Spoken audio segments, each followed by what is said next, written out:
The final trap: why healed people are the most narcissistic. The moment you heal and become dangerous. Heal was the word you used while ending it. You spoke calmly, almost kindly. I'm setting a boundary. Your reaction is your work. My coffee went cold while you explained my pain to me. Abandonment wound, scarcity pattern, low vibration. Each phrase landing like a verdict. You were serene. I was shrinking. When I asked where your apology was, you smiled and said, I'm not available for projections. That's the moment it clicked. Growth had become armor, and language had become a shield. You weren't trying to hurt me. You were trying to stay above me. If your healing makes you harder to love, this is why. To see how, watch the trap form. The final trap: how growth turns into armor. The trap starts with real relief. A therapist names the ache. A book gives a map. A circle nods in the exact beat your throat tightens. Your nervous system unclenches. Insight arrives. And right there, while you're still tender, the ego studies the room. It notices which sentences steady breath, which words earn trust, which tone signals you've done the work. The ego memorizes that script faster than your character can live it. Here's the pivot. The role of the healed one pays. Dopamine comes with every so proud of you. Oxytocin with every you're so self-aware. Status with every teach me. None of it is fake, it's earned. But nervous systems chase reinforcement. If the bigger rewards come from sounding healed, rather than being reachable, drift begins.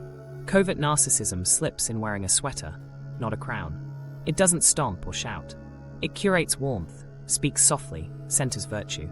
It wants admiration for restraint and non-reactivity. It's grandiosity poured through humility-centered language. The hook is subtle. You need the identity of integrated, more than the reality of integrating. Watch the armor form. At first, boundary protects time. Soon it withholds warmth until others comply. Truth-telling begins as honesty. It becomes a compliance test. Compassion swells online while it contracts at your kitchen table. A partner says, "That hurt," and you say, "I hear your wound speaking," placing their pain on a tidy shelf labeled "not mine." You don't feel cruel.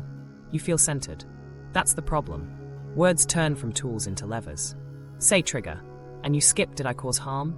Say mirror work, and the other person becomes glass. Say alignment, and dissenters become outsiders. Accurate terms detach from accurate listening. The purity of the label camouflages the impurity of the move. People doubt themselves because your vocabulary sounds like virtue. Here's what nobody tells you about growth. It makes you powerful to people still in pain. They hand you the microphone because you help them breathe. That's when performance starts, often unintentionally. You learn which shares win the room. Brave enough to feel authentic, polished enough to be aspirational. You pace your pauses. You polish your story. You headline your humility. The audience rises, intimacy drops. The audience becomes your mirror. They reflect your brightest angle back, so faithfully that you stop noticing your shadow. Peers feel risky, admirers feel safe. That's how you lose feedback, not from malice, but because applause metabolizes easier than critique. Without equals, no one says, "Hold up, your language just dodged accountability." Covert narcissism feeds on gradients. Teacher over student, leader over community, partner who guides over partner who questions. It survives through reframing. Your pushback becomes their projection. Your need becomes their neediness. Your boundary becomes your wall. The logic is airtight because the words are true in the abstract. The usage isn't. That's why it's sticky, just enough honesty to hide the lie. Make it concrete. You cancel plans and say, "My body says rest." Fine. Your friend names their disappointment. You reply, "I can't meet your expectations for my energy." Accurate, yet a dodge. The honest line was, "I didn't consider the impact." I'm sorry. Growth repairs. Armor reassigns meaning, so you stay unscratched. Or you promise transparency at work, then decide unilaterally. When questioned, you answer, "I'm holding the greater integrity of the mission." Maybe, or maybe conflict made you flinch. The language of integrity lets you keep the mic. The cost is trust. Once the team learns their feedback gets translated into low vibration, they stop speaking. Silence looks like alignment until the floor gives.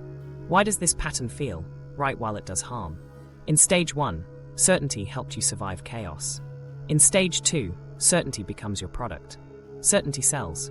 Certainty gathers followers. Certainty feels safer than the soft animal of apology. So you sell certainty, even to yourself. when repair would be truer and harder. The way out starts with a sentence you won't enjoy. If my healing makes others smaller, it isn't healing. Then, choose one peer who can interrupt your favorite lines. Swap was I triggered? For was I fair? Name behaviors, not identities, yours first. Don't retire boundaries. Remove the punishments attached to them. Don't retire truth. Retire tests masquerading as truth. If your healing lifted you out of your life, it wasn't healing, it was performance. Real healing puts you back in your life. Responsible, reachable, reparable. That's where we're going next. Stage 1, breakthrough and belonging. The first real relief doesn't arrive like fireworks. It lands like a deep breath you didn't know you were holding. Someone names what hurt. A whiteboard maps your chaos. A circle nods in sync with your pulse. Your nervous system, braced for years, lets go. You're not broken, you're understood. That matters. Breakthroughs reorganize experience. Belonging rewires isolation. This is the good part, don't skip it. With relief comes language. Suddenly trigger, fawn, attachment style, and boundary become handles on heavy doors. You lift what used to flatten you. Small wins stack. One hard conversation that doesn't spiral. One no that holds. One weekend you don't overfunction to keep the peace. Not miracles, scaffolding. Each win teaches your body a quiet fact. Safety is possible. Community amplifies it. You hear someone narrate your private history and feel less alone. You post a small victory. The thread fills with proud of you. You watch someone further along model repair in real time. The room becomes a mirror reflecting the version of you that's trying to live. Oxytocin does its quiet work. Isolation loosens. Possibility enters. Identity shifts. Yesterday, the one who can't get it right. Today, the one doing the work. The phrase is small, the effect isn't. You orient to effort over deficit. Practice replaces self-punishment. You start collecting evidence that you can change. Chapters appear after pain. Coherence grows. Praise arrives like summer rain. Gentle, frequent, soothing. People treat you as braver. They thank you for your share. They DM to say your post helped them leave, stay, ask rest. That feedback is honest. It's also a tiny tap on a lever. Insight, applause, relief. Your body notices the sequence and marks it as a path. Not wrong, just human. Here's the hidden setup. Certainty feels safer than humility when you've lived in turbulence. So you lean toward what calms rooms. Your language gets cleaner. You drop the wobbly qualifiers. You keep the digestible conclusions. It looks like clarity. It feels like coherence. It's also a step toward performance, small enough to miss. Approval loops begin to narrow. You listen more to voices that celebrate the new you, and less to those that knew you before the rebrand. Friends who remember your tells, siblings who don't clap for ordinary kindness, a partner who hears subtext. It isn't malice, it's protection. But protection has a cost. You lose friction. Without friction, you lose shape. Mimicry sneaks in. You borrow your therapist's cadence, a leader's phrasing, a podcaster's rhythm. Borrowed authority helps at first. Over time, if you don't return those clothes, you forget your voice. Then, when conflict knocks, you reach for a script you didn't write. Belonging matures when reciprocity holds. You're held and you hold. You share and you listen. You're guided and you question. When feedback narrows, belonging mutates into audience. The room that healed you becomes a stage. Micro-stories get curated. Hard but grateful. Messy and aligned. Nothing false, just filtered. The likes confirm the edit. Foreshadow shows as a tug you ignore. A friend says, "That line felt like a dodge," and you bristle. A colleague names an impact you didn't intend. You feel unusually tired. Someone asks a sincere why. You hear it as threat. The old reflex returns. Control the feeling, control the narrative, control the room. Grandiosity doesn't enter shouting. It tiptoes in carrying a clipboard labeled order. Status slips in disguised as safety. I am healing turns into I am the healed one. Above the chaos, above the mess, above the need to apologize. From there, certainty hardens, feedback thins, performance rises. Hold the paradox cleanly. Stage 1 is medicine and setup. It gives you tools, language, people. Everything you need to build a real life. It also hands the ego a costume. The next act depends on whether you keep tools as tools or start using them as props. Here's the check that keeps you honest. 1 equal with permission to interrupt your favorite lines.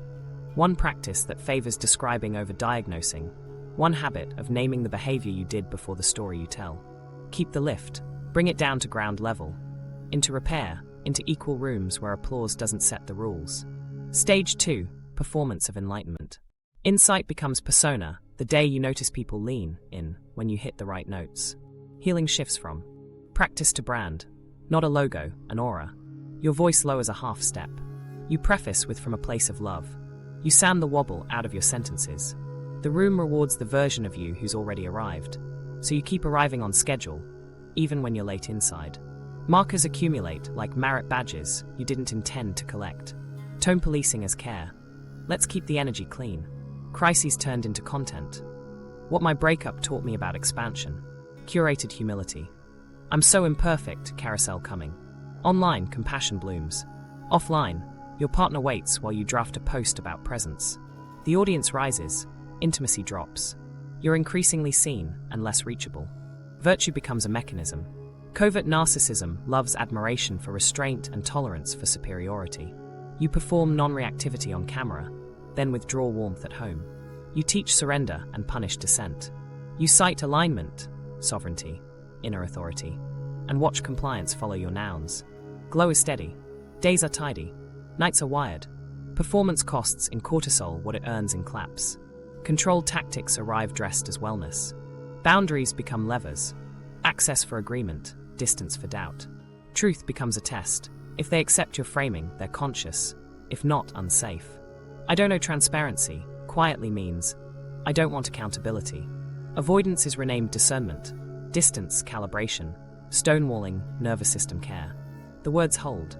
People hesitate to challenge the language that once saved their lives. That's the leverage. Relationships shrink to fit the stage. Audiences feel safer than equals because audiences don't pause you mid-sentence to ask, can you own the part you chose? Equals do. Equals threaten the brand. Admirers let you remain a product. Peers require a person. You curate rooms with a status gradient in your favor. Students, clients, followers. Intimacy requires eye level. Performance prefers a balcony. Why does this feel right? Because the feedback gradient tilts. Those below read you as centered. Your composure stabilizes their storms. Their praise is clean, their need is clear. Peer critique feels messy. Equals know where language slid into defense and can name the seam. That sting finds a story. Envy, misunderstanding, misattunement. Easier to move on than move closer. Meanwhile, the performance economy pays. Likes convert to leads. Converts to authority. Authority converts to obedience. Your nervous system, trained to chase metrics, doubts the unscorable acts that build trust. Apology, repair, staying in hard conversations past your preferred exit. You trade the slow dignity of decency for the fast currency of looking enlightened. You become fluent in optics. You go broke in private. Listen to how the script sounds in the wild. A teammate says, that decision blindsided us. You answer, I'm anchored in integrity. You're reacting to uncertainty. Anchored you, reactive them. Any topic, same syntax. A partner says, I felt dismissed. You say, I'm not available for stories. Their feeling becomes fiction. Your framing becomes law. You keep the high ground by refusing the ground. Curated humility keeps everything slippery. I mess up constantly, lands like a preemptive sponge that absorbs critique without naming the thing. When someone brings a specific harm, you gesture at general imperfection instead of naming your act. It sounds soft and avoids consequence. It works until trust runs out. The choreography tightens under pressure. Before conflict, you breathe, drop your shoulders, soften your jaw. You look like safety while you exit contact. People call you soothing, then stop calling when they need real help. Your calm becomes a performance note, not a refuge. You can't anchor anyone you won't sit beside. The dangerous turn is belief. You start believing your own edit. Persona colonizes person. An apology feels like brand erosion. A peer's nudge feels like betrayal. Withdrawals become recalibration. Silence, peace. Not malice, drift. Drift ossifies into doctrine when uncorrected. If you're wincing, good. Wincing means the body remembers something truer. Try a small reversal. Replace is this aligned with did this land. Ask one equal, not a fan, what you're like when you're hard to love. Accept the sentence without offering a lesson. Notice the urge to package discomfort. Let it be non-content. Performance melts in repair scenes. They're never viral. They rarely feel expansive. They sound like, you're right, I deflected. I'm sorry. Or, I use boundary to control access. I'll own the impact. Humility without a halo returns you to scale. People breathe again. You become a person they can meet, not a stage they must climb. Stage 2 ends the moment you stop wearing healing as a costume. What happens next decides whether people near you are safe. Entitlement is already at the door, dressed as peace, clipboard labeled standards, ready to rewrite harm as hygiene unless you choose contact over glow. Stage 3, Covert Entitlement, overt harm. Entitlement doesn't kick the door in. It pads in on bare feet. It smiles. It tidies. It speaks in phrases that test as virtue. I'm protecting my peace. This space has standards. Energy matters. The sound is gentle. The shift is not. Inside the softness, a quiet exception has taken root. One set of rules for others, edits for me. The voice is careful. The impact isn't. Here's how it shows up in rooms, You demand transparency from your team, then make unilateral calls because the mission can't wait. You ask partners to name micro-impacts, then translate your own missteps into hard truths they weren't ready for. You tell friends, bring needs clearly, then penalize the tone they arrived in. Nothing exotic. The asymmetry is the point. Hygiene becomes hierarchy. What keeps you tidy makes everyone else small. Language does the heavy lifting. You rename harm as lesson. You withdraw affection and call it letting you meet yourself. You cancel commitments and call it listening to the body. You push consent edges and call it liberating stories. Conscientious people do what they always do. Check themselves first. Maybe I am projecting. Maybe I'm too sensitive. Maybe that's my work. Entitlement thrives where careful people shoulder its cost. Watch the gaslight equation lock the frame. If they react, they're unhealed. If you withdraw, you're wise. Disagreement indicts them. Compliance absolves you. Emotion becomes evidence against the hurt party. Silence becomes evidence too. This isn't care. It's compliance theater with soft lighting and a playlist. Conflict laundering turns vocabulary into culture. Accountability becomes low vibration. Consequence becomes punishment energy. Feedback becomes shadow projection. In that lexicon, the only ethical move is to self-inquire, regulate, and thank the leader. Systems love it because it's efficient. The bill lands with the person naming harm. The spreadsheet stays clean. Isolation is the final tell. Only equals can challenge you, so equals quietly disappear. You curate up toward reach and down toward praise. Sideways relationships dry into cordial distance. Without peers, drift calcifies. Narcissism here isn't mirror obsession, it's context addiction. Remove eye level, and the edit hardens into truth. Now the impact map, not in theory, but in rooms. Partners shrink. They manage your weather instead of naming their sky. Repairs get replaced with captions about repair. Teams freeze. Initiative collapses under integrity. Announcements dropped as fait accompli. People stop telling the truth because truth gets translated into a spiritual misdemeanor.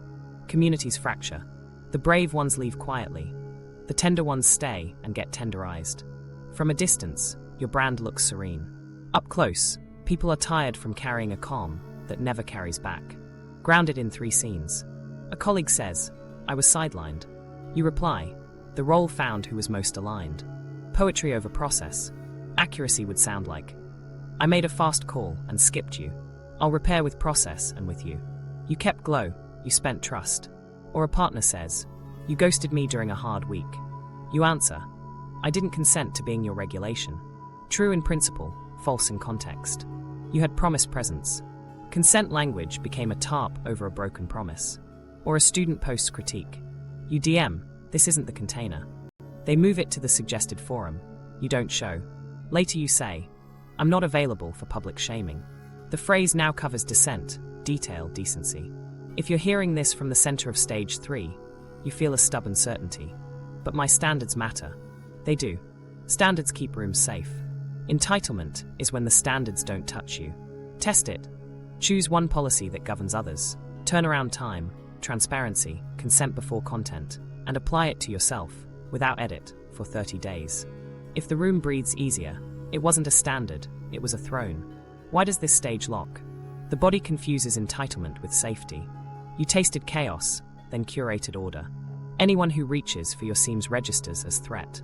The solution isn't more serenity, it's more contact. Entitlement dissolves where you are interruptible, fallible, accountable. In public, not just in private DMs later turned into teachings. Try a reversal that costs face on purpose. Admit one asymmetry in the room that benefits you and change it with a date. I bypassed review. I'm reinstating it Friday. Invite one equal to stop a sentence that makes you taller. Replace one halo phrase with a behavior.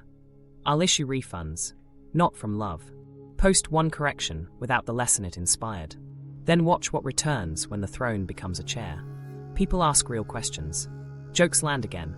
Meetings get shorter. Dissent arrives earlier, costs less, and leaves more intact. Calm becomes something you offer by staying, not something you perform while leaving. Serenity stops being your shield and becomes your side effect.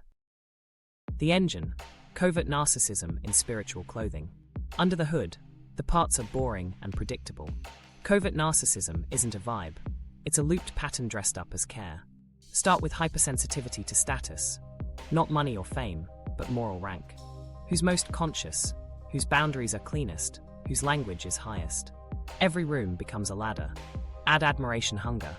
Not attention in general, but the specific admiration that comes from seeming above reactivity and mess. Finish with fragile self-esteem. One credible challenge feels annihilating, so the system scrambles to restore the superior position fast, using language instead of volume. Give that trio a spiritual mask and guilt evaporates. I'm just holding love for what's true. Accountability sounds like cruelty. Humility sounds like submission. Dissent sounds like harm. The mask quiets conscience. You're elevating, not avoiding. Safeguarding your nervous system, not dodging responsibility. Watch the bypass loop spin. Step 1. Insight sparks applause. So clear, so grounded. Step 2. Applause hardens into identity. I'm someone who sees. Step 3. Identity tilts into superiority. I see farther. Step 4. Superiority isolates. Equals disappear. Audiences multiply. Step 5. Isolation protects the persona from friction and accelerates the loop. Around and around until repair feels like heresy. Each step is technically true. The combination distorts. That's why it's hard to catch from the inside. The loop feels like coherence. It behaves like avoidance. Cognitive moves keep the loop humming. First, reframe criticism as projection. That's your unmet need talking. Sometimes it is, often it's feedback. The frame returns every arrow to sender. No blood on your shirt. Second, selective empathy. Exquisitely attuned to those below you. Students, clients, followers, because gratitude stabilizes you, while empathy thins around peers and elders who can contradict your self-story. Care tracks status, not closeness. Third, globalize past harm. Given my history, I can't engage. History matters. It doesn't absolve fresh harm. Fourth, moral credentialing. I did deep work on that. The credential stands in for proof, observed change, consistent repair, equal accountability. Reward chemistry makes it sticky. Variable reinforcement, comments, DMs, tears after a workshop. Lands like a slot machine win. Neuroscience would call it intermittent reward. You call it confirmation. Occasional critique only sweetens the next wave of affirmation. Meanwhile, the acts that rebuild trust, naming the thing, making amends, changing process, produce no measurable spike. The nervous system chases what spikes. Without counterweights, admiration keeps outrunning decency. The body keeps picking confetti over bricks. Here's how to spot the engine mid-spin. You feel a discreet surge when someone says, "You're the calm one." You feel dread when a peer says, "Can we talk privately?" You can narrate your pattern in high definition, but you can't name last week's impact in short words. Disagreement registers as disrespect, disrespect as danger, danger as proof you must ascend, fast. The organism is protecting a self that only survives on a pedestal. Now the counter-engine, humility with edges. Humility here isn't smallness, it's proportion. It sounds like, "I don't know yet. I might be missing this. Here's my part." Edges mean you aren't porous to chaos. You are reachable to truth. Practically, it swaps the bypass loop for a practice loop. Contact, reflection, behavior change, check-in, repeat. No stage lights. Lots of friction. Durable trust. 2 discipline shifts make it real. First, move from diagnosing to describing. If you're tempted to say, "You're spiraling," try, "I hear your volume rising and I'm tense." Diagnosis elevates you. Description equalizes you. Second, flip the default lens from their projection to my precision. Ask, "What did I do or omit?" Which agreement did I break? What process failed? People breathe when you start on the ground. A word about status. Your nervous system isn't wrong to crave safety at the top. Culture equated worth with being above. You won't starve that need by shaming it. You shrink it by changing its diet. Let equals feed it. Colleagues who praise you for repair, for changing your mind, for staying when the room is hot. Let outcomes feed it. Smoother meetings, partners who relax again, teams that actually speak. You still get admired, but for behaviors that keep people safe. Over time, the pedestal loses its sugar. Consent to being interruptible. Build the stop into your system. One peer with veto on language you overuse. One monthly audit of a conflict you mishandled. One public correction you post without a halo caption. Interruptibility punctures the mystical bubble covert narcissism needs. The engine can't run if reality keeps walking through an unlocked door. That's the whole move. Put doors where you used to put mirrors, put floors where you used to put clouds, and let people in before you tell them what their entrance means. The 7 red flag tells of spiritual grandiosity. Tell 1. Holy language that closes doors mid-conflict. It sounds like, from love, not fear. Let's keep the energy clean. I'm not available for stories. The tell isn't the phrase, it's the timing. It shows up at the exact moment accountability approaches. Functionally, the sentence both sanctifies you and removes their next sentence. If a line raises your stature and ends the dialogue, that's a door disguised as light. Tell 2. Boundaries as punishment, warmth contingent on compliance. A real boundary regulates me. A penalty regulates you. The red flag is contingent affection. Agreement earns access, dissent meets delay, confusion meets distance. You'll notice reply times lengthen after pushback, or recalibration, is announced when you ask for context. If proximity is traded for agreement, the boundary is leverage. Tell 3. Pathologizing dissent. Disagreement is reframed as unprocessed shadow, abandonment wound, low vibration, a scared part speaking. Sometimes true, universally weaponized. The tell is uniformity. Every critique becomes a diagnosis, never a data point. Content vanishes into a case write-up about the giver. Over time, people stop bringing truth because truth returns stamped, your work. Tell 4. Compassion inflation online, stinginess offline. The feed overflows with gentleness, nuance, and tears for strangers. At home, nuance thins, interruptions spike, practical care lags. This isn't hypocrisy, it's displacement. Compassion is easier where status is safe and consequence is abstract. Loved ones feel the gap. Big empathy for the world, small empathy for the room. Repairs become posts, repairs at the table go missing. Tell 5. The accountability dodge. Your trigger is your teacher. Maybe, but triggers don't erase impact. The tell is the swap. Your feeling becomes syllabus, and their behavior fades to invisible ink. I'm not responsible for your experience is accurate in trauma literacy. It's a false refuge when you broke an agreement. Mature care pairs 2 sentences. Your feeling is real, and my action had impact. Tell 6. Status farming, gravitating to admirers, avoiding peers. Watch the seating chart. Rooms tilt towards students, clients, followers. Peer rooms get shorter, rarer, curated within an inch of their life. Invitations downward multiply. Invitations sideways evaporate. The body tells you first. Ease around praise, dread around equals who remember your edges and love you anyway. Soon, people who still speak plainly are labeled negative or not aligned. Tell 7. Pain as content. People as mirrors, not humans. Every rupture, breakup, team conflict migrates to a lesson, preferably same day. Names removed, intimacy repackaged. The tell is speed and harvest. The post lands before repair. The story centers your composure. The learning eclipses the person who bled. The audience is fed while the relationship goes hungry. Humans become raw material for narrative arc. How these tells cluster matters. 1 could be a clumsy Tuesday. 3 in a week is a pattern. 2 questions locate danger. Who gets smaller when this happens? Who gains status? If the answers are people closest to me, and me, you're looking at grandiosity in soft clothes. Field tests that steer you back to ground.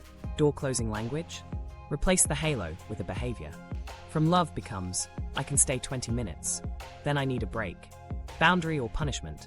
Ask, would this look the same if they agreed with me? If not, it's a lever. Pathologizing dissent? Summarize their point neutrally before any frame. If you can't reflect the content, you're diagnosing to dodge. Compassion gap? Audit 3 offline repairs with dates and outcomes. Blank page equals real gap. Trigger dodge? Say, "You're right, and I'll repair by X." If your mouth rebels, you are escaping consequence. Status farming? Text a peer who can interrupt you and invite a hard check-in. If you reach for a fan, name it. Pain as content? 2-cycle rule. Repair first, ask consent second. If yes, delay a week. If no, never ship. If you're wincing, good. Pain means contact. These tells don't make you a villain. They mark drift. Correct with micro repairs. 1 door left open. 1 consequence owned without a proverb. 1 equals seated at eye level. The room will tell you when you're back. Shoulders drop, questions return, jokes land, dissent doesn't shatter the air. Remember the point of the language, the practice, the care. Not to raise you above, but to keep people safer around you. When the words stop doing that, swap the words for steps. The glow won't do it. The ledger will. The mirror test. Are you in the trap? This isn't a diagnosis, it's a mirror. Run it clean, not clever. Set a timer for 15 minutes. Write, don't curate. If you start performing for the page, that's your first answer. Start with 3 quick scans. Who do you avoid? Write 2 peers who can challenge you without losing access. If you have none, circle that. Who do you soften for? List the equals, not admirers, who still meet your warmth when they disagree. Where do you posture? Name 1 room where your language goes up a register and your curiosity drops. No explanations, just names. Now, the last conflict recall. Pick the most recent rupture, home, team, community, where someone named an impact you didn't enjoy. Script your exact words. Then write the motive under each line like subtitles. I hear you. I want this to end. That's not my experience. I'm protecting my frame. I'm setting a boundary. I'm punishing the tone. You're projecting. I'm dodging the content. Underline the lines where meaning and motive diverge. If the underlines outnumber the sentences that say what they do and do what they say, armor is speaking. Flip the lens once. Rewrite the scene from their nervous system, not your philosophy. 2 tight paragraphs. The timing, tone, and decision you made, the likely effect on them. No diagnoses. No, it's your wound. No, given your past. Just your behaviors and their effects. If you itch to add a teaching, stop. The test is whether you can describe your part without narrating their psyche. Run an empathy inversion. Privately rate their pain before yours on a -10 scale. Write 1 concrete repair that would lower their load by 1 point. Move a meeting, admit a miss, change a process. After you act, re-rate both of you. Your number should drop when theirs does. If yours only drops when you deliver a lesson, you're soothing yourself, not them. Now score the DSAT, dependence on status, avoidance of equals, transactional warmth. Each from -10 equals not present, 10 equals highly present. Add them for a -30 total.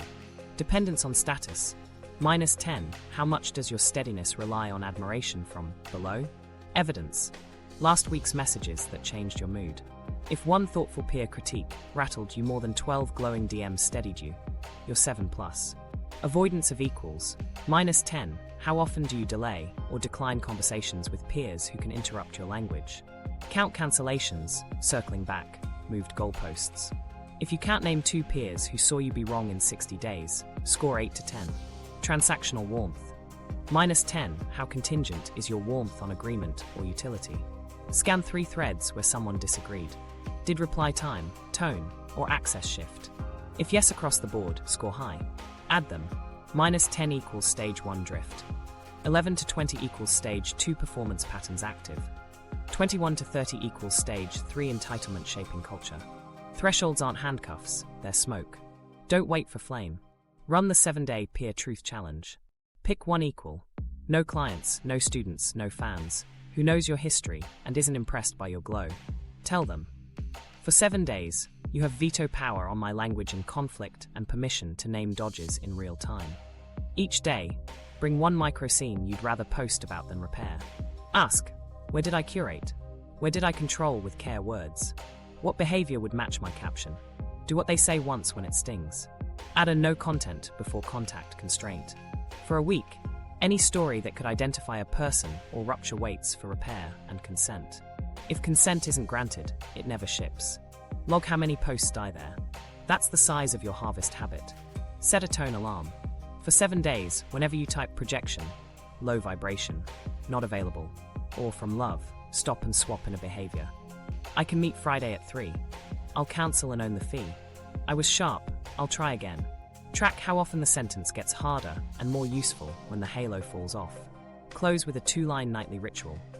Where did I get smaller to stay above? Where did I get reachable instead? Use plain words.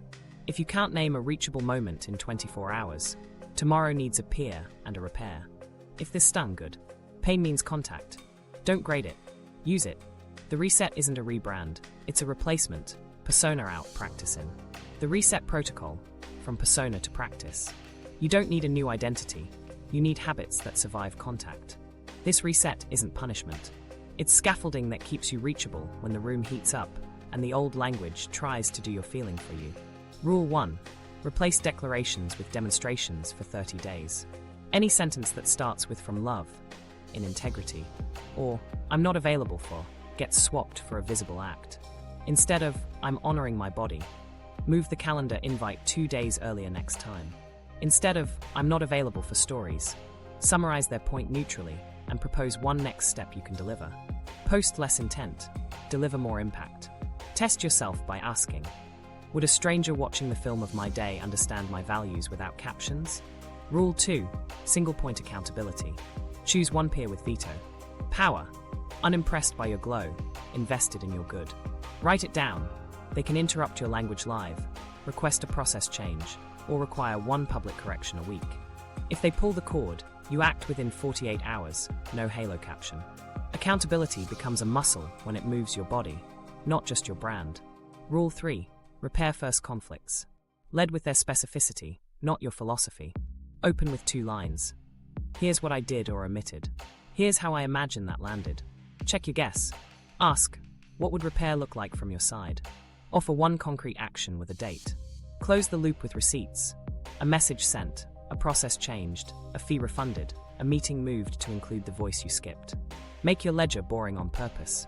Rule 4. Warmth without agreement. If your affection contracts under challenge, retrain it. For 30 days, keep baseline warmth with dissenters. Steady reply times, a simple got it.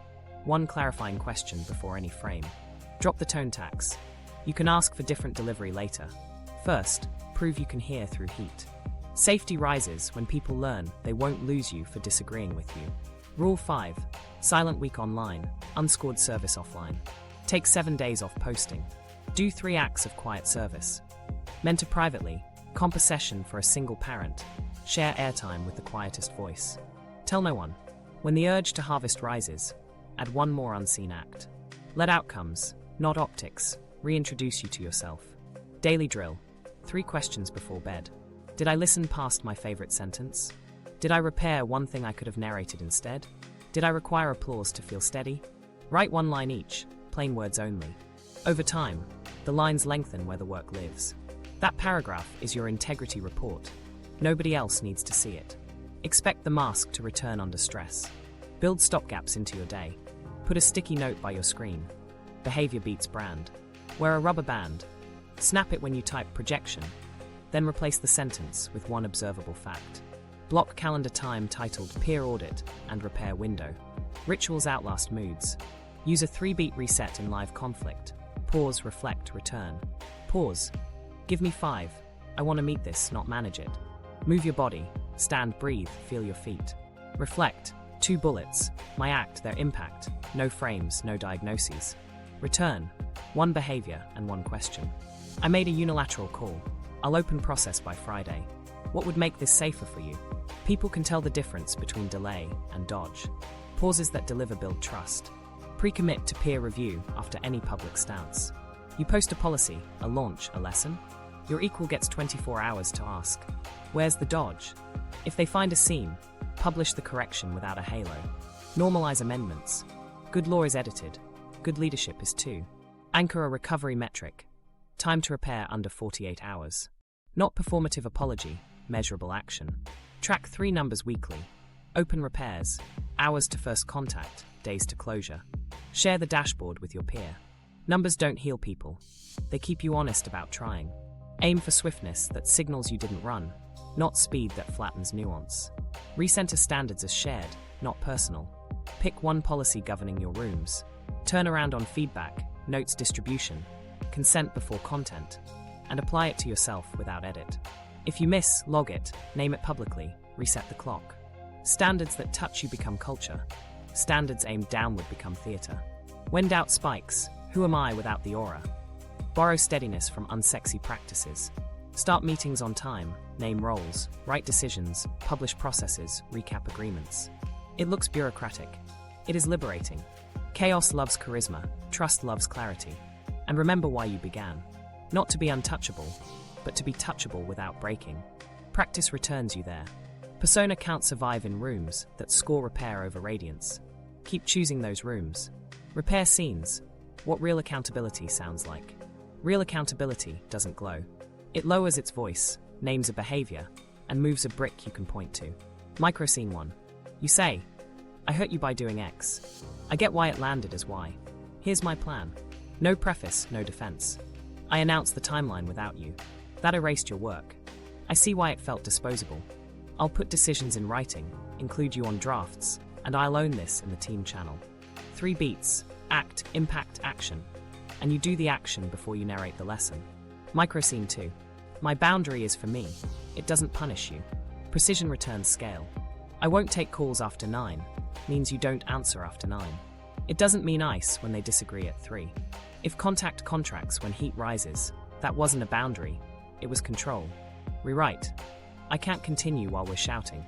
I'll text tomorrow to schedule a comma time. Then text. Tomorrow. Microscene 3. I'll check back in a week. You don't owe me forgiveness. Accountability respects pace. You set the reminder. 7 days later. I completed the process change we discussed. If you want to try again, I'm here. If not, I understand. Their response doesn't determine your repair. Your values do. Language swaps that change rooms. From absolutes to specifics. I always mess this up becomes, I missed your message for 2 days. From concepts to behaviors. I was out of integrity becomes, I promised notes by Friday and sent them Monday. From diagnosis to description. Your spiraling becomes, I'm hearing volume, I'm tense. From halo to hammer. From love becomes, I'll refund the invoice. Specifics let others touch the change. A short public script, no glitter. Yesterday I bypassed feedback and shipped a decision. That cut teammates out. I'm reopening the process this week and won't publish without sign-off from A, B, C. I'm sorry. Then a dated follow-up with receipts. Add a teaching and you dilute the medicine. Outcome markers tell you it landed. Safety rises, performance pressure drops. You hear real questions, not just praise. People bring half-formed thoughts without bracing. Meetings get shorter because decisions have homes. Dissent arrives earlier because it costs less. You feel your shoulders unclench. Language stops carrying weight bricks should. A live framework. Say it. See, acknowledge, yield, implement, track. See. I see the miss. No notes before launch. Acknowledge. I skipped a promise that had X impact. Yield. Your change request stands. I'm adopting it. Implement. By Thursday, draft to you first. Track. It's on the board. We'll review next month. No halos, just steps. What accountability isn't? An apology tour collecting admiration. A long caption metabolizing an injury into content before contact.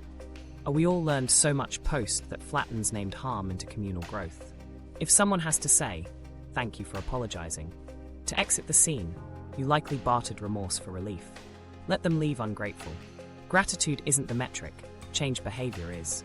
Edge case, tone was sharp, content was right. Split the strand. I stand by the decision. I regret the way I delivered it.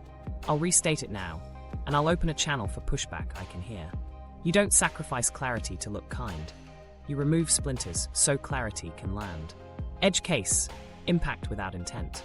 I didn't mean it isn't repair. Try, my intention missed. I own the outcome. Here's what changes, so the outcome changes. Nervous systems believe future-proofing more than backstory. When you're tempted to narrate the lesson, give the room the ledger instead.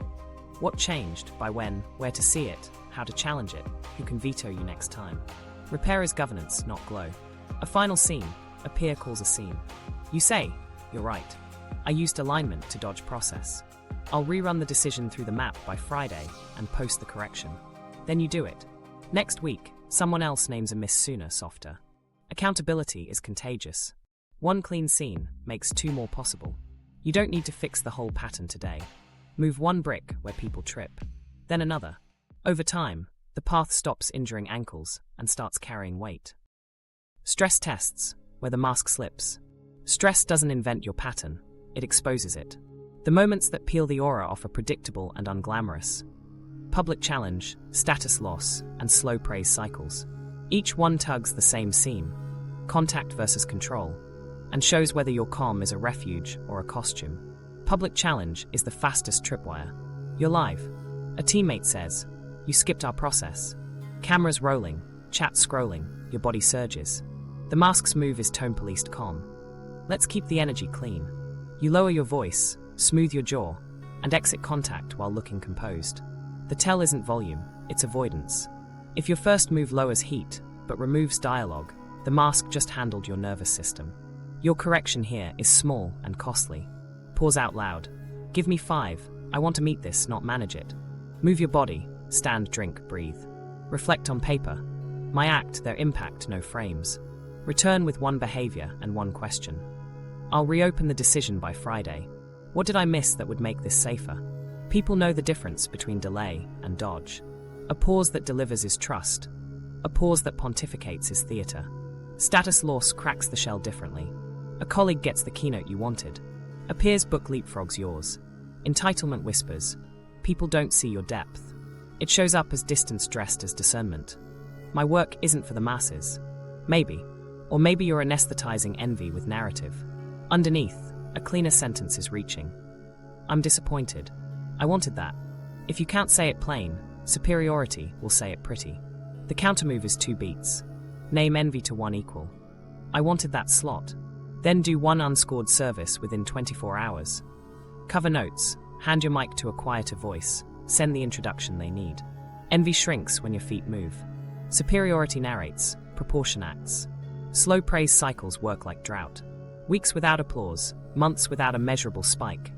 No launches, no virals, just unscored meetings and quiet repairs. If your steadiness thins, if you reach for holy language to feel tall, the dependency is visible. Leaders who last learned to feed on outcomes, smoother rooms, faster repairs. When likes are lean. If you can eat outcomes, your ethics won't starve. When drought hits, publish nothing and repair something. Shorten a meeting. Clarify a role. Send notes on time. Feel the steadiness live there. If you need light to feel steady, you'll trade people for glow when drought comes. If you can be fed by bricks, the room gets lighter even when the feed is quiet. Early warning signs are subtle and consistent. Tone elevation disguised as calm. Words soften while sentences stiffen. Teaching mid-repair. You answer a specific impact with a general principle. Punctuality shrinks when dissent rises. Guest lists narrow after critique. Your curiosity collapses precisely when it's most needed. Mark these as alarms, not identity. Institutionalize interruptibility before stress hits. Pre-commit to peer review after any public stance. Policy, launch lesson. A designated equal gets 24 hours to ask. Where does this dodge? If they find a seam, you post a correction without a halo caption. Over time, corrections become culture, not scandal. Interruptibility, baked into the system, keeps pressure from turning you into your persona. Set a social buffer you can't wiggle past. Create a red phone. One peer empowered to end a call, pull a stream, or stop a post when you slip into door-closing language. Agree on 3 triggers. Not available for stories. From love. Low vibration. That pull the cord. When they do, you end the segment. You don't explain it. You'll resent it twice. Then you'll start catching yourself before they do. Measure recovery like revenue. Time to repair under 48 hours. First contact in 24. First behavior in 48. Follow up with receipts. Track 3 numbers weekly. Open repairs. Average hours to first contact. Average days to closure. Share the dashboard with your peer. When narratives try to keep you pretty, numbers keep you honest. Write stress playbooks in advance. 3 one-liners you can see when adrenaline steals memory. Public challenge. Pause/reflect/return, peer loop. Status loss. Name envy, unscored service. Slow praise. Publish nothing, repair something. Tape them to your screen. Put the steps in your calendar. Expect rebound moves after a clean repair. The mask will try to harvest. The urge will say, share the lesson. For 30 days, hold the line. No content before contact. No content without consent. And if consent is granted, delay a week. Teach your nervous system that repair ends when the relationship says it does, not when your caption lands. You're not trying to be stress-proof. You're practicing being correction-ready. Com isn't the goal, contact is. When pressure hits, people don't need your aura. They need your ears, your ledger, your feet. If they can interrupt you and you still stay, the mask has nowhere to sit. That's the whole exam. Can you trade glow for ground when it's hottest? If yes, you're safe to trust. If not, reset now, before the next test arrives. Community dynamics, when healing culture breeds narcissism. While that was happening in your living room, whole communities were quietly building the scaffolding that makes covert grandiosity look like virtue. Not because anyone set out to harm, but because status economies form wherever humans gather. Church, startup, sangha, group chat. In healing culture, the currency isn't corner offices. It's coherence, clarity, and the ability to speak pain with polish. Whoever does that best gets the mic, whoever holds the mic shapes the room. Start with who gets time and who gets believed. Rooms drift toward the smoothest voice, the person who can land impact statements in 3 clean sentences and sprinkle in repair, capacity, somatic. That ease is partly skill and partly privilege. Time to practice, nervous system resources, often education and class. When belief bonds to delivery instead of detail, quieter truths lose oxygen. People start optimizing for polish just to be heard. Signal outpaces substance, performance rises. Rituals reinforce it. Share rounds, service rounds. The most moving story gets the longest hug. Visible vulnerability draws the biggest response. Meanwhile, logistics burn. Childcare, transcripts, access notes follow UPS. If we don't ritualize service and process as sacred acts, the people who do them become invisible scaffolding for those who glow. Performance gets rewarded. Maintenance gets mined. That formula breeds leaders who curate suffering for applause and outsource care to the same shoulders every week. Leader shadows here are predictable. Unreviewed authority plus applause dependence equals drift. The first 10 ovations regulate a body that once shook in the dark. By the 50th, ovations are oxygen. Now critique registers as biological threat. Dissent sounds like danger. Without formal review, power reacts like a person, not a system. The leader listens, then nothing changes. Harm gets renamed misattunement. Consequence gets called punitive. And the loop tightens. Anti-fragile norms are the brakes. Rotate the microphone. Facilitation becomes a rostered duty, not a personality trait. Run anonymous feedback that routes to change. Publish, you said, we did logs monthly. Audit repair. Harms named in March should equal behavior changed by May. If an apology didn't alter process, it was content. Put a timer on shares. Put a stipend on service. Make the glamorous small. Make the invisible paid. Safety valves keep heat from turning into hierarchy. Establish third-party mediators before conflict. Create dedicated channels for dissent with response SLAs. Acknowledge in 72 hours. Propose process in 14 days. Separate grievance from gossip by giving grievance a home. Keep public repair logs. Date, harm, leader's part, action follow-up. That ledger won't trend. It will build trust. Over time, people learn the difference between discomfort and danger because danger triggers documented response. A word on status economies. You can't delete them. You can dilute them. Seat equals at the table on purpose. Advisory circles with veto power on curriculum, policy, and money. Veto means veto. Leaders keep vision. Peers keep guardrails. Publish budgets. Publish comp publish who gets free seats and why. Opacity breeds charisma. Transparency breeds culture. When rules touch everyone, power feels like stewardship, not stunt. Here's how it sounds when we get it wrong. Someone says, I was silenced. The room answers, this isn't the container. Maybe. But if there's no container where the same words would be welcome, container means not here, not ever. Or a member reports bias. We convene a learning circle on bias, invite them to attend, and never log the fix. Their story becomes a case study. Their life stays the same. And when we get it right, a newcomer says, I can't see the process. We point to the public map. How topics are chosen, who decides how to appeal. They object to a call. We name the authority, policy clause, route the appeal, link, and give a timeline. They still disagree. We keep them in the room. Safety isn't my feelings first, it's our process visible. People don't need the mic to be heard, they need a path to move the room. Roles make or break this. Leaders drop a rung. Teach less, convene more. Move 1 hour a week from content to governance. Staff claim dignity. Ask for the SOP before the sermon. Members practice dissent decently. Name behaviors, bring receipts, propose changes. Communities score what you say you value. If you praise repair, count repairs.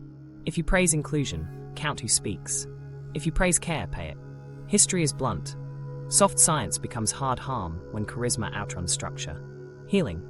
Culture doesn't need fewer feelings, it needs better floors. Rotate the mic, pay the invisible. Publish the ledger. Install brakes. Then watch the people who were shrinking start to stretch again. Not because the room got lighter, but because the room got honest. That's how communities stop producing personas and start producing people who can be interrupted and still stay. Case studies. How authority turned insight into exploitation. 3 snapshots show how borrowed certainty and tilted status turn insight into a tool, and people into material. First, an old story with modern fingerprints. Mid-century universities photographed students nude in the name of posture and health. Then psychologist William Sheldon repurposed those archives into somatotypes, claiming body shape revealed temperament. It sounded clinical, even humane. Know thyself by understanding your constitution. Institutional prestige wrapped the claim in credibility. Students hadn't consented to personality mapping, but the authority felt benevolent. The sleight of hand was subtle.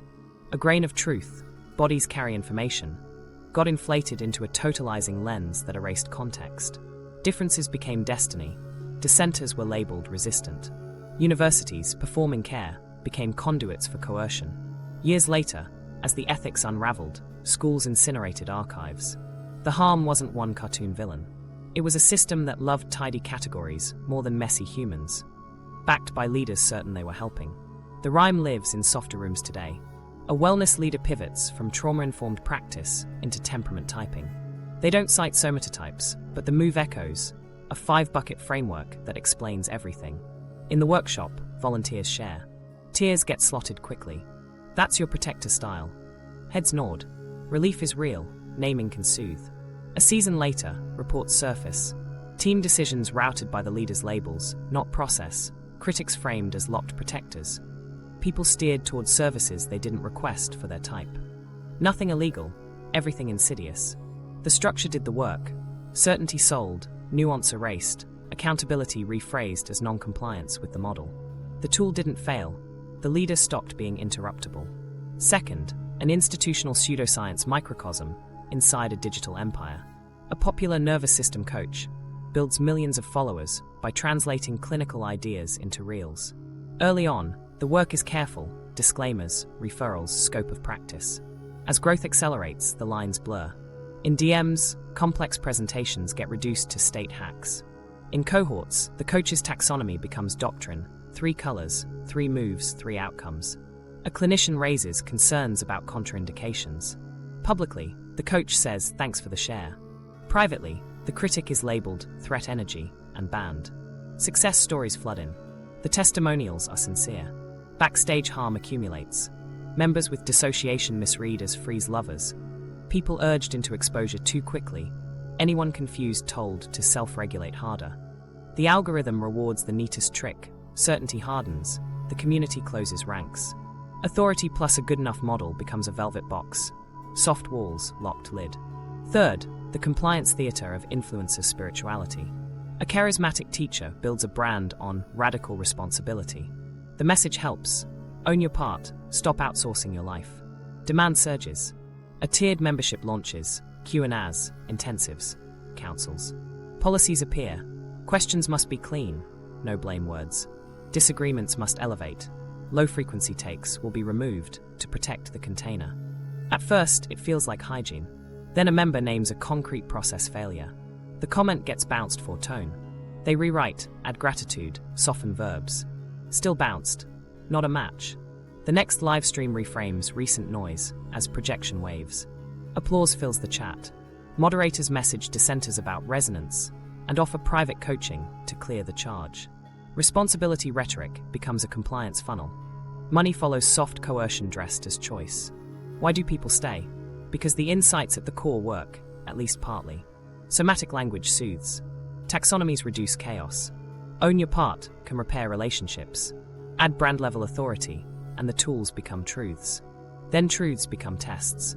Fail a test, and your objection is your work. The friction between reality and doctrine gets labeled pathology in the objector, not limitation in the tool. That's the hinge. A leader's certainty outruns their interruptibility. There's a fourth case, smaller and local. A non-profit organizes grief circles. The ritual is strong: check-ins, clear time limits, practical support asks. A facilitator adds a truth bell. Anyone can ring to mark misalignment. At first, it's a consent cue. Stop or slow down. Months later, the bell migrates. Facilitators ring it when someone challenges scheduling or budget calls. Misalignment now means off the leader's plan. The circle shrinks. Those who leave are described as not ready.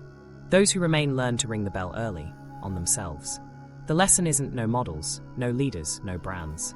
It's this: tools turn coercive at the exact point leaders stop being interruptible. If your model decides more than your process, you're drifting. If your container rules only constrain downward, you're cloaking hierarchy. If moderators shield you from discomfort faster than they shield members from harm, you're already exploiting trust. The antidotes are admirably boring. Consent that can say no. Taxonomies that stay provisional. Public ledgers for process. Elders and peers with real vetoes. Moderators trained to protect people first, not the brand. And a leader who can be corrected in the same room they were praised. Authority can hold insight without harvesting people, but only if every tool is treated as conditional and every person as the point. Humility is method, practices that immunize. Humility isn't a mood. It's a set of repeatable moves that still work when the room is hot. If grandiosity is status plus certainty, humility is craft plus company. It keeps you interruptible, reviewable, and proportioned to the moment. Treat it less like being small, and more like installing handrails you can grab when the floor tilts. Start with craft over claim. Pick 2 disciplines you can demonstrate on demand. 1 interpersonal, 1 structural. Interpersonal craft, reflective summaries. After heat, you must neutrally reflect the other person's point to their satisfaction before you state yours. Structural craft, decision hygiene. Every consequential call gets a log with inputs, deciders, and a reversal path. If you can't show the artifacts, it isn't craft, it's costume. Next, build peer symmetry as hygiene, not drama. 3 standing slots with equals. Review of a live decision, audit of a recent repair, language stopwords you overuse. Give them real powers. They can require an implementation change, halt a launch, or publish a correction you sign. Document outcomes. Post the pattern. We adopted A, we sunset B after peer feedback. Over time, applause stops regulating you, symmetry does. Create a compassion budget that's larger and private than public. Hours, money, access. Hours, unscored time for care that doesn't trend. Elder rides, logistics, labor, reading drafts. Money, stipends, refunds, travel for those your decisions burdened. Access, co-presenting, guest posts, room making for underamplified voices. If your feed outpaces your ledger, shrink the feed, not the budget. Bodies feel the difference, heat drops. Practice context discipline before truth delivery. Role, history, capacity. Role, stay in your lane, coach, not clinician, friend, not facilitator. History, has this been said before? What changed? What didn't? Capacity, are they resourced? Are you? Fog in any answer means slow down. Truth without context is just force. Fast from status on purpose. 1 week per quarter, 1 month per year. No posts, no panels, no behind-the-scenes launch work. Serve rooms that can't advance your brand. Translate, take notes, restock, fold chairs. If abstaining feels impossible, you've found the hole you've been feeding with glow. Install language guardrails that lower altitude. Ban absolutes in apology. No always, no never. Only event, effect, adjustment. Swap alignment for agreement on this item. Say preference when you mean preference. Reserve principle for values you can prove with repeated sacrifice. Retire high/low vibration. Try helpful or unhelpful to the aim. Precision lets air back in. Give your image a north star it won't like. Others safer than my image feels. Write it where you can't avoid it. Put it into practice by moving from DM to public thread when harm occurred in public. By naming process changes in the room that was hurt. by letting critique live unmasked. Discomfort isn't danger, it's resizing. Humility needs rituals that don't need your best day. First, the check-in circle that includes you. Monthly, your team answers. Where did I get reachable? Where did I get rigid? You listen. No lesson. Second, the quiet quorum. Any two staff can pause a policy for 7 days. You can't override it solo. Third, the ledger lamp. A public we said/we did. Dated and boring. Let light do work pride resists. Tie status to service, not shine. Inside your org, wait promotions, honors, and mic time with quiet credits. Unseen tasks, weekend fixes, late-night notes, reviewed by peers. Outside, lower cadence while increasing process clarity and repair speed. If praise rises when you post less and fix more, keep going. Seat interrupts in your calendar. One peer with language veto, one with process stop. Publish their names. Comp them. Rotate yearly to prevent capture. Interruptibility institutionalized keeps you from drifting on good intentions. When you falter, and you will, return to proportion. Name one act, one impact, one alteration. Ask the person harmed what safety would feel like. Do the boring thing quickly. Then go fold chairs. Humility isn't the feeling you get after. It's the posture you enact until the room remembers you're not above it. You're in it. Last, teach the room to keep you honest. Normalize receipts, not rhetoric. Count repairs, not reels. Celebrate reversals, not radiance. When a leader says, I missed, and the board shows the fix next week, everyone learns the move. Immunity isn't perfection. It's a culture that catches drift early and brings people back to ground before the glow takes over. The 5-point anti-grandiosity toolkit. You don't need new language. You need a smaller set of moves you can repeat when the old reflex reaches for glow. 5 shifts, 1 month, then keep cycling. Move 1. Specificity over purity. Name behaviors, not virtues. When you're tempted to say, I'm holding integrity, name the thing. I missed the deadline by 2 days. I moved the review earlier. When you want a brand of value, this isn't aligned. Swap it for the observable. This scope adds 12 hours we didn't price. Specificity shrinks altitude, expands grip. Practice. Before any statement with integrity, alignment, or clean energy, rewrite it with timestamps, numbers, and nouns. Teach your team to mirror you. What did we do? What did they feel? What will change? If a sentence can't survive that trifecta, it's a halo, not a standard. Move 2. Evidence over vibes. Show receipts for growth. I've worked on that becomes, I changed the approval flow, 3 peers signed, error rates dropped. Swap testimonial for metric, glow for ledger. Practice. Set 3 measures tied to harm you've done. Time to repair, meeting inclusion, consent before content. Publish baselines, set quarterly targets. Tie praise to shifts in those lines, not eloquent captions. When someone thanks you for a moving post, redirect. Appreciate it. Our real change is X. Over time, rooms learn to celebrate what stays. Move 3. Peers over fans. Seat equals at your table. Admirers stabilize status. Equals stabilize you. Build a standing peer bench with 2 powers. Language veto on halo phrases and process stop on decisions that skip the map. Give them seats, not just DMs. Comp them. Practice. Every launch, 1 peer edits copy for door closing lines and swaps them for behaviors. Every policy, 1 peer must approve the process map or it doesn't ship. Post the pattern. Peer review changed A, halted B. Fans expand reach. Peers keep you reachable. Move 4. Repair over retreat.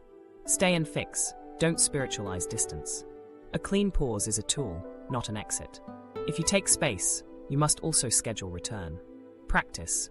Write a 2-sentence script you can use at low battery. I made a unilateral call. I'll reopen process by Friday. What would safety look like for you? Put return windows on your calendar. 24 hours to first contact. 7 days to close with receipts. Create a public we said/we did board for community level repairs. Retreat that returns builds trust. Retreat that morphs into philosophy breeds theater. Move 5. Service over spotlight. Do it unseen. Let outcomes talk. Choose 1 weekly act that moves weight for others. Run notes, cover childcare. Hand your slot to a quieter voice, without converting it to content. Practice. Institute quiet credits. Internal logs of unscored service, reviewed by peers, not posted. Tie status to those credits. Raises, honors, keynote rotation. Externally, Lower posting cadence while increasing process clarity and repair speed. When the urge to harvest spikes, add one uncredited act. 30-day implementation plan. Week 1, audit language. Build a stop list, alignment, integrity, vibration, projection, and draft replacements. Convene your peer bench. Set 3 metrics. Week 2, install process. Publish decision maps and repair windows. Create the we said/we did board. Trigger the no content before contact rule. Week 3, practice scenes. Run 2 repairs using your script. Let a peer veto 1 sentence live. Apply consent before content at least once when it stings. Week 4, rotate status. Hand 1 mic to an equal. Log 3 quiet credits. Publish a small, dated correction without a halo caption. Close the month by reviewing metrics and concrete changes. Share with your bench. Weekly checkpoints. Monday, choose 1 quiet credit, 1 peer veto window, 1 measurable change. Wednesday, midweek pause. Did any door closing phrase slip? Replace it live. Friday, repair ledger review. Open items, actions taken, what's next? Pitfalls to watch. Cosmetic metrics, counting posts instead of repairs. Token peers, people who won't pull the cord. Status fasting as content, announcing your break, then narrating the virtue of silence. Prevention, keep counters tied to harm. Publish only the change log, and let peers own the correction without your preface. Signals you're landing. People bring half-formed thoughts without bracing. Jokes return. Your calendar shows fewer showcases and more reviews. You feel steadier after bricks, not after likes. And when conflict knocks, you reach for a behavior before a sentence.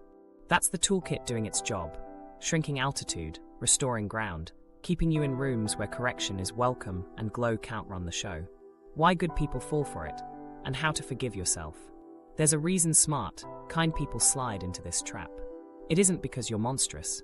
It's because the brain loves relief, culture loves certainty, and belonging feels like oxygen after years of holding your breath. Start with the reward loop. Early insight reduces pain. That's not abstract, it's chemical. Someone finally names what happened to you, and your body loosens. Threat drops. Coherence rises. If right after that, a room applauds, comments, nods, you said it so clearly, your brain stitches the two together. Insight plus applause equals safety. Do it again. Each repetition thickens a path. Months later, a reflex runs the show. Reach for the move that once brought relief, even when the context is different. That's how protective tools become default weapons. Not out of malice, out of momentum. Layer on the cultural script. Therapy speak went mainstream. HR memos, reels, retreats, fluent in boundaries and triggers. That fluency mattered. It made rooms safer. It also turned language into status. The people who sound clearest get the mic. The people who hesitate feel behind. In a status economy like that, your nervous system learns to keep pace by curating certainty. Uncertainty reads as danger. Nuance reads as a loss of rank. You didn't invent that script, you adapted to it. Then comes identity hunger. If you spent years being the one who didn't know, who doubted yourself, who swallowed harm, the healed one is an intoxicating opposite. You don't have to be better than anyone. You just have to never be that person again. So when someone challenges you in language that reminds you of then, your body says never and your mouth says projection. The protector isn't trying to dominate. It's trying not to drown. The problem is that drowning and disagreeing now feel the same in your physiology. You react to both with the same tools. Collateral damage follows. Don't forget belonging. Communities of care bond fast, for good reasons, shared history, similar wounds, common practices. That cohesion protects. It also narrows. When the room rewards one style of speaking and one set of moves, you shape yourself to fit. You don't notice the equal you stopped texting, the elder you subtly sidelined, the hot moment you turned into a teaching before anyone called. You're staying close to the fire. Forgive the part of you that chose warmth in a cold season. There's another quiet driver, moral relief. Maybe you've carried a long story where you were the bad one, too reactive, too needy, too much. Spiritual frameworks offered a ladder out. We're all learning. Everyone's nervous system is doing its best. Those are true and merciful. Under pressure, they also cushion shame. If you can call harm misattunement, you dodge the old villain script. That isn't manipulation, it's self-preservation. The fix isn't to take the cushion away. It's to add a flaw that holds weight. Behavior, repair, process. Mercy and measurement together. So yes, the brain's reward system, the culture's applause system, and your history's protection system all point in the same direction. That's why you slid. Not because you wanted to hurt people. Because every signal said safety looks like the move you made. Now, how do you forgive yourself without diluting accountability? Start by telling the truth cleanly. I learned tools that worked. I used them everywhere. They protected me and they hurt others. No extra story. No, so I'm trash. No, so you're too sensitive. Clean truth is a bomb. It tells your nervous system, we can look without dying. Separate intent from impact without using either to erase the other. 2 sentences in order. I didn't mean this. It did happen. Your body will want to rush to one as refuge. Don't. Holding both is adult posture. It lets you repair without self-annihilation and learn without self-exoneration. Make forgiveness a loop you can practice, not a feeling you're waiting to feel. For beats, admit, repair, practice, repeat. Admit with specifics. I pathologized dissent last Tuesday. Repair with behaviors. I reopened the decision and added a step. Practice with scaffolds, peer veto, metrics, scripts. Repeat without drama. Repetition convinces your shame you're changing and shows the people you hurt that they matter more than your self-concept. Talk to the protector like it's on your side, because it is. You kept me safe when I didn't have better options. Thank you. I'm going to lead now with structures that don't cost other people. Don't exile the part that learned to close doors. Give it a new job. Notice when the old sentence sneaks in and pull the red cord. Companionship, not combat, gets that part to stand down. Reframe regret as proof of contact, not proof you're irredeemable. If you feel heat reading a message from 3 months ago, that's your body integrating data it couldn't hold then. Say out loud, that's data, not doom. Then move a brick. Write the note you wish you had written. Send the refund you wish you'd sent. Call the person you unfollowed and ask if they want to try again. Action metabolizes remorse. Invite a third thing into the room when self-judgment spikes. Proportion. Ask someone who isn't dazzled by you and isn't out to get you to give you a size check. On a scale from clumsy to cruel, where did I land? Take the number and behave accordingly. Bigger repair for bigger harm. Still a repair for small harm. Proportion keeps you from overperforming penance to feel pure and underperforming repair to stay adored. Expect backlash inside. Part of you will say, if I forgive myself, I'll let myself off the hook. That's why forgiveness here lives inside structures. Peer vetoes, public corrections, time to repair. You're not granting yourself a pass. You're committing yourself to practice that won't let you drift. Forgiveness without scaffolding is just relief. Forgiveness with scaffolding is responsibility that doesn't shatter you. And remember what healing was for. Not to become untouchable, but to become touchable without breaking. The trap took you away from people while promising closeness. Forgiveness brings you back by putting your feet where your mouth has been. In rooms that score repair over radiance. In practices that make belonging possible without performance. In relationships where being interrupted is hygiene, not humiliation. You fell for it because it worked until intimacy demanded reality. You forgive yourself by making the performance stop working. Let humility be the method and peers be the guardrail. If you keep showing up like that, you'll look up and realize the thing you were trying to protect, the part of you that wanted to be good, finally has what it needed. Not worship, not certainty, not glow. Company, clarity, and a way to fix it when you miss. Field checklist. Carry this into every room. Before you speak, ask, is this about me or for them? If it's about steadying your image, you'll reach for halo words. If it's for them, you'll reach for a behavior. Convert one sentence accordingly. From love becomes, I can meet Friday at 3. Not available for stories becomes, I need 5 minutes to read what you wrote. Then I'll respond to the part one can affect. During conflict, name their pain first, add yours later. 2 lines, no more, before you describe any pattern. You were excluded, and it cost you hours. I can see why that felt erasing. Then, and only then, your peace. I missed the step. Curiosity before frame keeps the door open when heat rises. After impact, repair within 48 hours. Ask what lands as safety. First contact in 24. First behavior by 48. Follow up with receipts by the end of the week. Don't ask for grace up front. Ask for a target. What would reduce the sting by 1 point? Then do that. Not a grand gesture you prefer to give. Status hygiene. 1 peer audit per month. 1 silent service per week. The audit has teeth. Your peer can pull 1 sentence. reroute one decision, require one public correction. Silent service is unscored. Cover notes, cede the spotlight, pay logistics. If you feel the urge to narrate it, add a second act you won't. Boundary rule. No punishments, only preferences and consequences for self. I won't take calls after 9 is a preference with your behavior attached. It does not mean ice when someone disagrees at 3. When heat surges, write the boundary as a calendar line, not a character note. I'm pausing for 20, I'll return at 4. Consent before content. If a story could identify a person or a rupture, repair first, ask consent second. If consent isn't granted, it never ships. If it's granted, delay a week.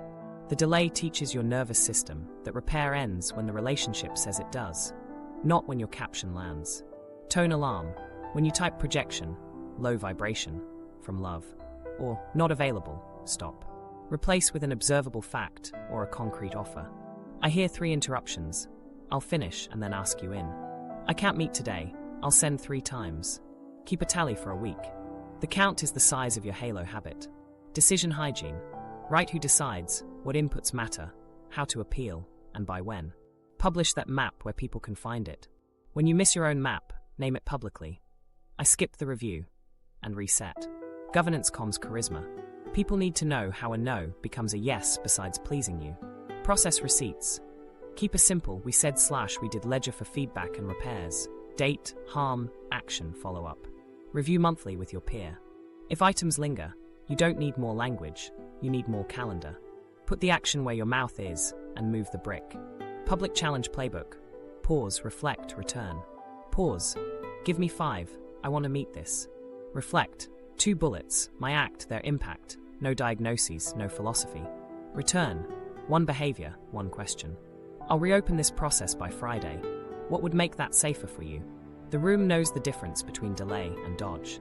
Deliver and you buy trust. Slow praise cycle plan. When applause is thin, do 1 unglamorous fix. Shorten a meeting, clarify a role, send notes on time. Feel the steadiness live there. If you need light to feel tall, you'll trade people for glow when drought hits. If you can eat outcomes, your ethics won't starve. Status loss check. Say envy plain to 1 equal. I wanted that slot. Then do 1 unscored service within 24 hours. The envy shrinks when your feet move. Superiority narrates, proportion acts. Peer bench. 2 equals with standing powers. Language veto and process stop. Veto swaps door closing phrases for behaviors.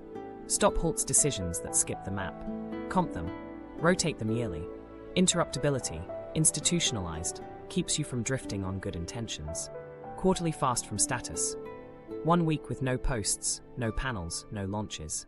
Serve rooms that can't advance your brand. When the itch to be seen spikes, fold chairs, take notes, run childcare. If the fast feels impossible, you've found the hole you've been feeding with glow. Language swaps on repeat. Absolutes to specifics, concepts to behaviors, alignment to agreement on this thing, vibration to helpful to the aim.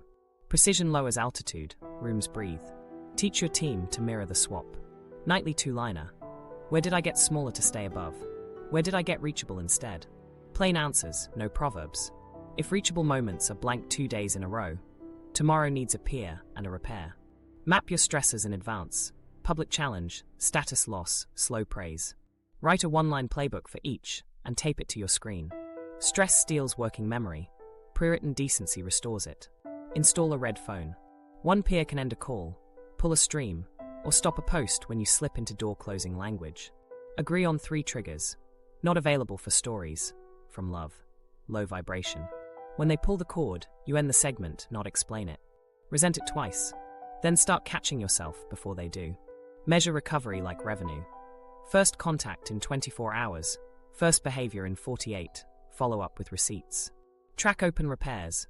Average hours to first contact. Average days to closure. Numbers don't heal people. They keep you honest when narratives try to keep you pretty. Default move when you forget every item on this list. Move 1 brick. Shorten the distance between harm and the step change. The air will tell you when you're back. Shoulders drop, questions return, jokes land, dissent doesn't shatter the room. The door out of the final trap. Growth without humility becomes theater that quietly shrinks the people closest to you. The door out isn't a rebrand. It's 100 small repairs done before you narrate a single lesson. If the mirror test stung, start the 30-day reset and tell me the first repair you made. No halos, just the brick you moved. Subscribe if you want more dismantling of covert grandiosity and practical tools that build real safety where you live and work.